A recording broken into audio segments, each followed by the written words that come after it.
What's up, guys? This is Bolt Struck with Duck, and man, that was embarrassing. Yeah, so we're going over that horrible Chargers loss to the Buccaneers.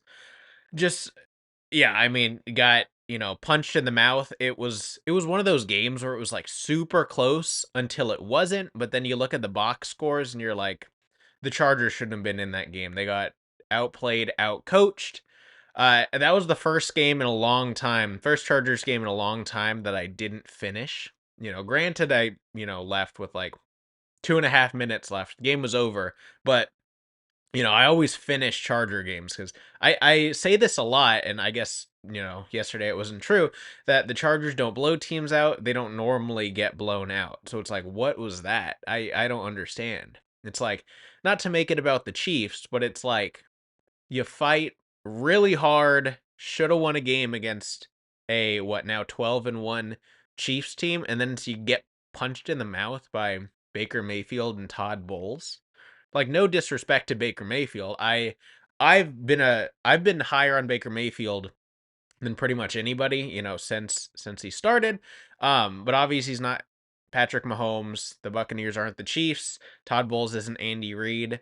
So it's like what is going on? Like, why are the Chargers so inconsistent? Like, they put up that much of a fight last week without Lad McConkey, and then even despite Lad McConkey having a really good game, it's just like, what is going on? Like, again, they can't score in the second half. Like, Greg Roman can't call plays. Quentin Johnston continues to not fight for contested balls. Like, should Justin Herbert have thrown that? Maybe, maybe not. But the only reason I lean toward maybe not is because it's Quentin Johnston, right? Like, if that's Mike Williams, it's like, why not give your guy a shot? Like, it's one-on-one coverage. It's like if you guys have played Madden in the last 3 years, if you throw a 50-50 ball to the receiver, for some reason the computer treats it like it's a 70-30 ball in their favor. That's how it feels throwing these jump balls to Quentin Johnston, where it's like pressure immediately in Herbert's face, able to throw the ball, and it's like he just couldn't track it. And then even if he didn't trip, it's like on a lot of these other ones, he just doesn't even make an effort at the ball. So it's like, that's frustrating. I don't know if Greg Roman is telling Herbert to keep throwing these go balls to Quentin Johnson or what the deal is, because to me it doesn't make sense that he keeps doing it, because it's like every time you dial up a little comeback route or a screen or a little slant to Quentin Johnston, I mean, this guy was breaking ankles all day yesterday, and then it's like Greg Roman sees that and he's like, jump ball time to the worst jump ball receiver in arguably NFL history. It's like, what is going on with that? Run game continues to be non-existent. I mean, J.K. Dobbins being out is killing us, but also just the interior offensive line is horrendous. It's like, keep seeing people say this, and it's really true. Love Joel as a person. He's going to be a fantastic player, but it's like, and this is coming from a former offensive lineman, but it's like one offensive lineman is not equal to one great wide receiver or like a tight end Brock Bowers, in this case, where it's just like, if you have two studs at tackle, but some of the worst interior offensive line play in the league, it doesn't matter. Especially against a team like the Bucks, where they have a great defensive tackle in Vita Vea. It's just like Joel and Rashawn Slater could give up zero pressures for the entirety of the season, and it theoretically wouldn't matter. Like, that pressure's coming from the interior offensive line every single play. Like, they can't even do basic things. Like, they can't double. There was like multiple times where it's like someone's coming from the defensive tackle spot untouched, which is absurd, especially when you're playing Vita Vea. Like, that should be, especially if they're only bringing four, that should be a double team every time. They can't seem to slide protection, which theoretically would be on the center. I mean, man, bummer about Corey Linsley. Obviously understand, him stepping away from the game, but it's like, man, could you imagine if we had that guy holding down the center position? That would, I think, make up for the fact that our guards aren't great, is just how bad our center is. And centers typically call, or at least help with, protections, and centers are pretty much the most important offensive line position for double teams. And it's like they can't double team, they can't trade off guys when linebackers come or when they do stunts, they just can't handle even basic things like that. So it's like horrible. It's like, sorry if I'm rambling. I decided, no bullet points for this video, just such an embarrassment, so annoying where it's like I just wanted to start talking and, see what I started talking about. But yeah, I mean, just super disappointing.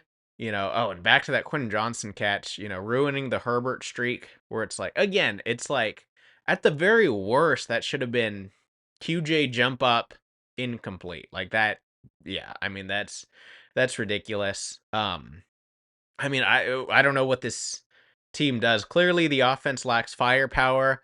The defense just falls apart like randomly. Like losing Cam Hart was a big deal. It seems like I'm pretty sure confirmed concussions will probably not play. Well, for sure, probably not play against the Broncos, which is a huge game.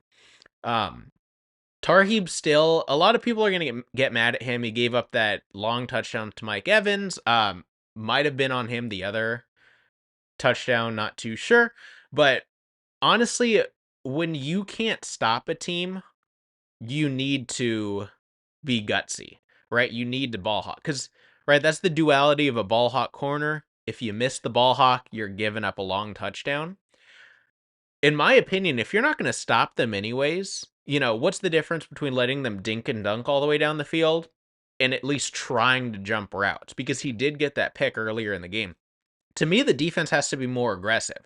Like if you, and I don't know if that's on Jesse Minter or what, because to me, if you can't stop a team, start going for turnovers. It's been except for the last one or two games, been my complaint about Derwin James all year is what made him so good is his impact plays. And it's like when he's not making impact plays, even if he's good in coverage, that's not what he's getting paid the big bucks for. It's to force turnovers, to get sacks, to get interceptions. And same thing, like just could not get pressure on Baker Mayfield. Like, it looked like Lamar Jackson. I mean, had one sack? And it's like, aside from that, they weren't even close. It was like Baker was able to step up, slide out, and then he could either run for 20 yards or someone was wide open, and it's like the coverage was breaking down. Like, guys seemed to be wide open. There were running lanes. It's like, no QB spies were added. Like, I don't know. It just seems like a team that's not adjusting, which is crazy for a team with such theoretically good coaching. And just another game where Jim Harbaugh clearly outcoached.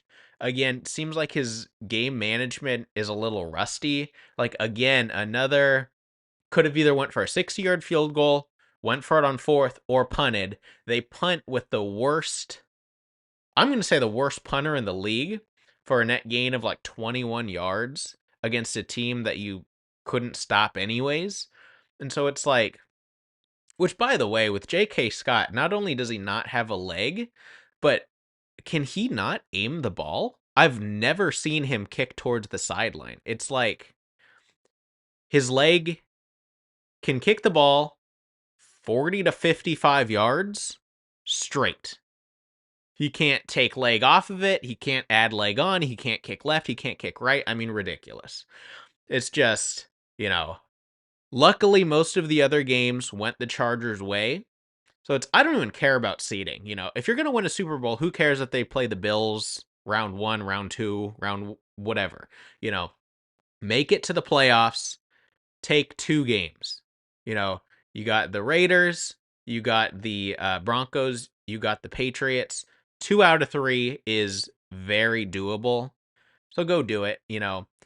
Short week this week. I mean, this is going to be obviously the toughest game of the 3 remaining. Again, don't care about seeding.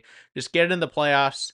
You're getting lucky with some of these other teams losing. So 2 will get you in for sure.